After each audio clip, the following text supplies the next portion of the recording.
மகிழ் திருமேனி விகடன்ல விடாமுயற்சி படம் எப்படிப்பட்ட படம்னு ஷேர் பண்ணியிருக்காரு. இந்த வீடியோல அவர் என்ன சொல்லியிருக்காருன்னு பார்ப்போம்.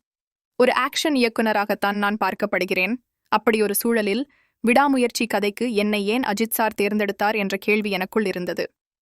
அவரிடம் இந்த கேள்வியை கேட்பதற்கு முன்னராகவே மகிழ் நம்மோட கம்ஃபர்ட் ஜோன்ல இருந்து வெளியே வரக்கூடிய ஒரு வாய்ப்பாக இந்த படத்தை பயன்படுத்திக்கலாம்னு அவர் சொன்னார். ஒரு மனிதனுடைய விடாமுயற்சிதான் படத்தின் அடித்தளம்.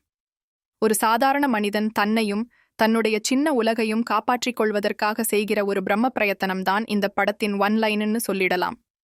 அந்த மனிதனின் முயற்சிக்கு எதிராக எல்லோரும் திரண்டு நிற்கும்போது கூட அவன் சோர்வடையாமல் தன்னுடைய விடாமுயற்சியின் மூலம் தன் சின்ன உலகத்தை எப்படி காப்பாற்றிக் கொள்கிறான் என்பதே படத்தின் ஆதாரமான கதை. அஜித் சாரை பொறுத்தவரை நம் சமூகத்தின் போக்குகளை நுட்பமாக கவனிக்கக்கூடியவர். ஆணாதிக்கம், பெண்களுக்கு எதிரான மனப்போக்கு, பெண்களுக்கு எதிரான பண்பாட்டுச் சூழல் போன்றவற்றில் உடன்பாடு இல்லாதவர் அவர் என்பதால் அந்த கருத்தில் ஒரு படத்தை செய்ய விரும்பினார். பெண்களின் கண்ணோட்டத்தில் சில விஷயங்களை சொல்ல வேண்டும் என்ற எண்ணமும் அவருக்கு இருந்தது. இந்த அம்சங்களையெல்லாம் கலந்த படமாகவும் விடாமுயற்சி இருக்கும். ஆக்ஷன், அட்வென்ச்சர், சஸ்பென்ஸ் கலந்த படமாக இருந்தாலும் கதைக்குத் தேவையான ஆக்ஷன் தான் இருக்கும். அழுத்தமாக நான் சொல்ல விரும்புகிற ஒரு விஷயம், இது ஒரு அதிரடி மாஸ் ஆக்ஷன் படம் கிடையாது.